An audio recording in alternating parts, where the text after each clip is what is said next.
que vocês estão? Tudo tranquilo? E aí, vamos continuar aí na termodinâmica? Vamos lá? Na aula passada nós falamos do trabalho realizado por um gás.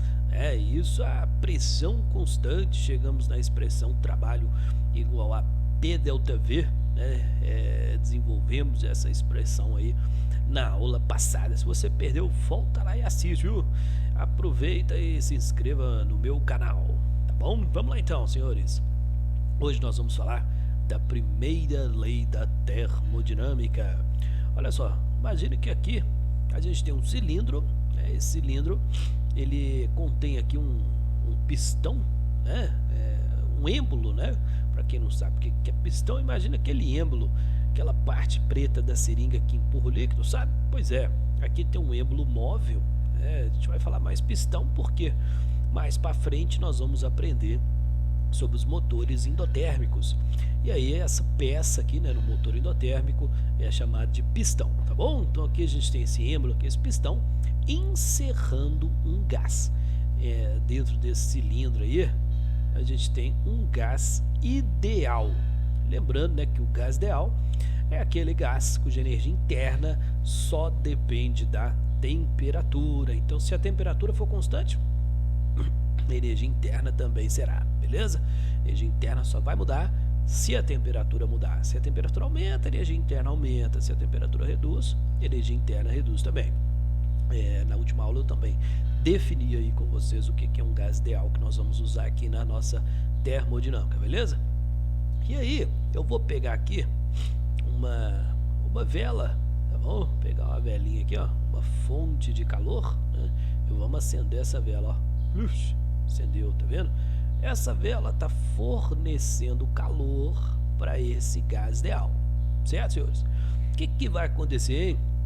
Esse gás vai absorver essa energia, e as moléculas elas vão ter uma velocidade maior, elas vão vibrar mais intensamente. Lembrando que temperatura é a energia cinética média dessas moléculas aí, Bom, quem sustentava esse pistão, esse êmbolo, eram as colisões, era a força média produzida por essas colisões das moléculas com o nosso pistão.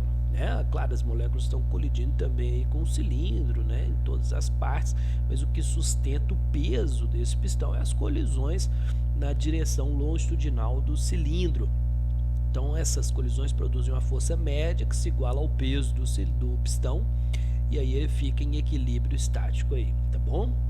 Mas como a gente está fornecendo calor para essas moléculas, a energia cinética delas vai aumentar, então elas vão colidir com as paredes, produzindo uma força maior, uma transferência de um momento, Como já era igual ao peso desse pistão, se aumenta a intensidade dessas colisões, nós vamos ter uma força resultante aqui para cima, porque aumentou a intensidade das colisões. A gente vai ter essa força aqui, e aí esse pistão ele vai subir, ele vai sofrer um certo deslocamento.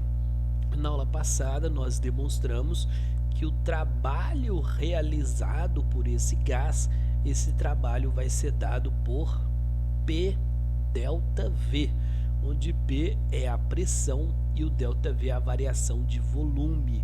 Essa expressão ela partiu da definição de trabalho que é FD cosseno θ, Agora a gente viu também que essa expressão aqui, P delta V, ela só pode ser usada se a pressão for constante, ou seja, se essa transformação for isobárica. Isobárica é um tipo de transformação a qual a pressão é constante, que é o bar, a unidade de pressão. Então isobárica, pressão constante, tá bom? A gente só pode usar essa expressão aqui se a pressão do gás for constante, porque a definição aqui de trabalho, essa equação só pode ser usada se a força for constante, Então aqui só pode ser usado se a pressão for constante. Se a pressão for variável, aí eu ensinei também na última aula aí que a gente deve fazer a área do gráfico, certo? Então beleza.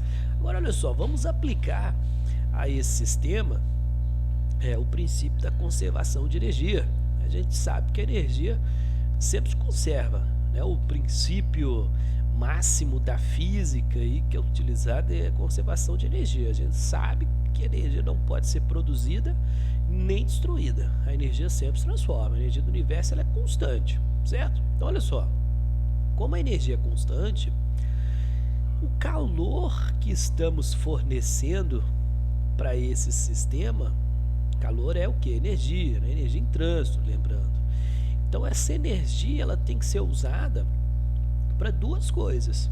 Uma vai ser o gás ele vai realizar trabalho, vimos aí a expressão acima, né?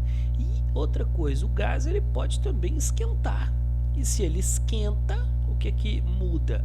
A energia interna, a gente vai ter um certo ΔU, é a soma das formas de energia que esse gás carrega, que só depende da temperatura porque ele é ideal.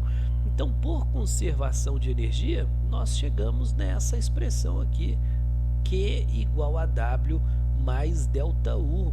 Essa equação é conhecida como primeira lei da termodinâmica, que nada mais é do que a conservação de energia, beleza? O calor fornecido é igual a W mais ΔU. Se você fornece calor para o sistema, então o Q ele é maior que zero, ele é positivo, né?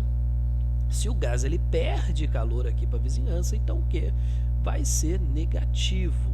Mesma coisa que para o trabalho, se o gás expande, o trabalho é positivo, o gás ele realiza trabalho sobre a vizinhança, né? Se o gás ele reduziu o volume dele, então o trabalho realizado por esse gás é negativo, porque ele sofreu o trabalho da vizinhança, né? E o ΔU aí depende da temperatura. Se a temperatura aumenta, então o ΔU é positivo, né? Se a temperatura reduz, o ΔU vai ser negativo, tá bom? Muito bem, então vamos dar um exemplo aí utilizando essa expressão, vamos lá? Então, olha só, senhores, é uma transformação termodinâmica sofrida por uma amostra de gás ideal. O volume e a temperatura absoluta variam como indicado no gráfico a seguir, enquanto a pressão se mantém a 20 newtons por metro quadrado, 20 pascal, né, galera? Sabendo que nessa transformação o gás absorve 250 joules de calor, pode-se afirmar que a variação de sua energia interna é de, olha só, a gente tem aqui um gráfico V por T, né? E a questão fala que essa transformação aí, ela é pressão constante, então uma transformação isobárica, a gente pode usar a expressão trabalho é igual a P ΔV, já que ele fala que é isobárica, certo? Então o trabalho realizado por esse gás vai ser a pressão, que é 20 newtons por metro quadrado, vezes aqui ΔV, que é a variação do volume. Como esse gás aqui ele vai do ponto A até o estado B, né? Então a volume dele muda de 5 para 10 metros cúbicos. Então a gente tem uma variação aí de 5 metros cúbicos, certo? Então a gente vai ter um trabalho de 100, aqui vai ser, simplifica aqui, ó, metro cúbico, metro quadrado dá metro, newtons vezes metro, que é o joule, né? Então a gente tem um trabalho aí de 100 joules. Esse é o trabalho realizado pelo gás. Mas ele recebeu 250 joules de calor para ir do estado A para o B.